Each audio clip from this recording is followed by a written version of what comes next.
Salam sejahtera dan salam bertemu buat jemaat Tuhan yang berada di mana saja. Mari kita lihat dalam Kisah Para Rasul pasal yang kelima, ayat 29 sampai yang ke-30, yang berbunyi, "Tetapi Petrus dan rasul-rasul itu menjawab, katanya, kita harus lebih taat kepada Allah daripada kepada manusia. Allah nenek moyang kita telah membangkitkan Yesus yang kamu gantungkan pada kayu salib dan kamu bunuh." Saudara-saudara yang dikasihi Tuhan, di sini kita dapat melihat bagaimana penderitaan Rasul Petrus dan teman-temannya di dalam pelayanan mereka. Mereka ditangkap, namun mereka berjaya melepaskan diri dari penjara, dan mereka mendapat pertolongan daripada malaikat yang Tuhan utus. Mereka dipertemukan di dalam bait Allah, dan di saat mereka ingin dibawa ke mahkamah agama, mereka tidak berani dikasari karena takut orang banyak akan melimpar mereka dengan batu. Saudara-saudara yang dikasihi Tuhan, walaupun mereka menghadapi penderitaan yang sangat dahsyat, tetapi mereka mendapat dukungan dari orang banyak karena mereka telah pun percaya kepada Injil yang mereka sampaikan. Di sini kita dapat mengungkapkan bahwa mereka adalah rasul-rasul yang sangat berani karena benar. Penderitaan yang mereka alami, jika kita lihat dari sudut pandang Yesus, hanya kecil berbanding dengan penderitaan yang Yesus alami,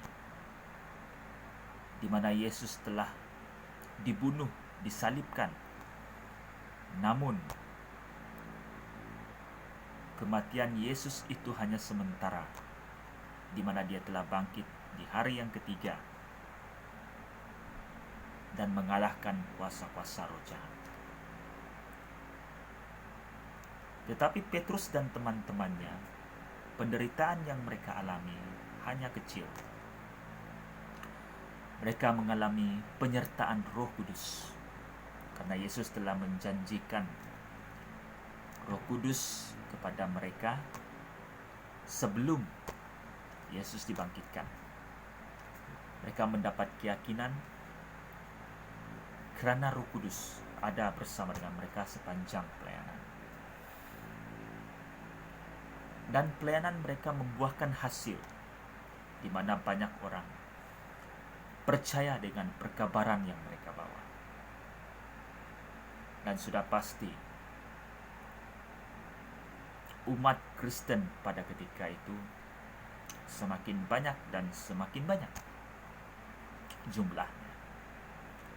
Dan ini merisaukan hati ahli-ahli Taurat, majelis agama pada saat itu. Mereka hanyalah ahli-ahli Taurat yang hanya menjalankan hukum Taurat secara luaran.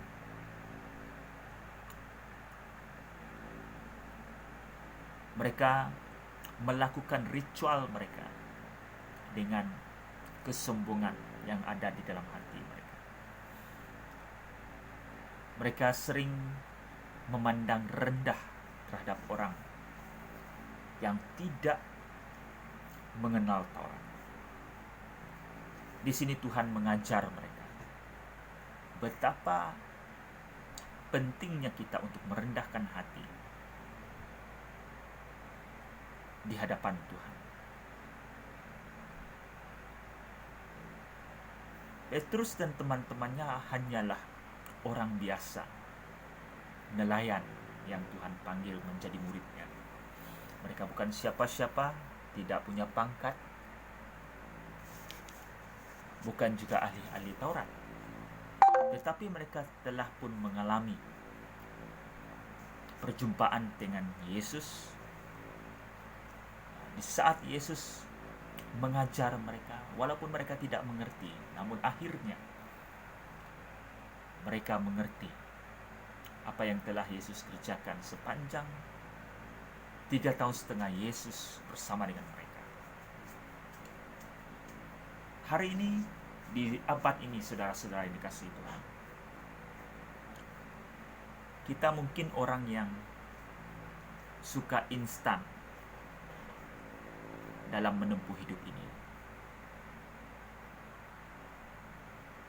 Tetapi saudara-saudara, jika kita ingin menjadi orang yang dihormati oleh banyak orang, pasti ada prosesnya, pasti ada pengorbanannya, dan kita perlu menjalani setiap kehidupan kita dengan tenang, dengan penuh sukacita, dengan kesyukuran. Di dalam ayat ini kita dapat melihat bagaimana rasul-rasul yang pernah menjadi murid Yesus, walaupun mereka menderita, tetapi mereka tetap bersyukur. Itu adalah sesuatu yang sangat luar jangkaan kita. Karena jika kita menurut pikiran kemanusiaan kita, tidak mungkin kita bersyukur dengan penderitaan yang kita alami. Tetapi Rasul Petrus dan teman-temannya begitu berbangga, begitu bersukacita karena mereka layak menderita karena nama Tuhan. Mereka tetap terus berjalan dan mengabarkan Injil kepada segala bangsa. Bukan saja di antara orang Yahudi, tetapi juga bangsa-bangsa lain. Mereka begitu antusias bercerita tentang Tuhan dengan siapapun juga, tanpa perlu rasa takut. Dengan penguasa-penguasa Romawi dan ahli-ahli Taurat. Mereka tahu nyawa mereka ada di tangan Allah. Jika belum waktunya mereka pergi, mereka tidak akan pergi.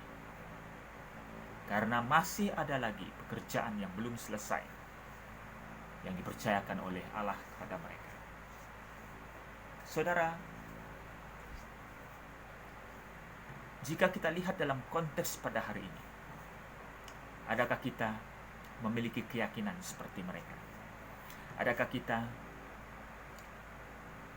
mampu mengalami penderitaan dalam nama Tuhan Yesus? Di akhir-akhir ini, saudara-saudara yang dialami, saudara yang dikasihi Tuhan, kita mengalami penderitaan, yaitu penyakit yang sedang menyerang seluruh dunia. Kita juga mendapat ancaman dari musuh-musuh kita. Lalu apa yang perlu kita buat? Pastinya saudara-saudara, pertama yang perlu kita lakukan adalah berdoa. Memohon keyakinan dan kekuatan daripada Tuhan. Dan yang kedua, kita perlu bersyukur. Belajar untuk bersyukur dalam segala keadaan. Karena nama Yesus. Nah, kita sadar, kita yakin bahwa Tuhan sedang memperhatikan apa yang kita alami. Dan semua itu dimengertikan oleh Yesus. Yesus melihat keberadaan kita. Yesus mengenal isi hati dan pikiran kita. Hanya saja kita perlu beriman. Hanya saja kita perlu yakin janji Allah terhadap kita sebagai umatnya. Inilah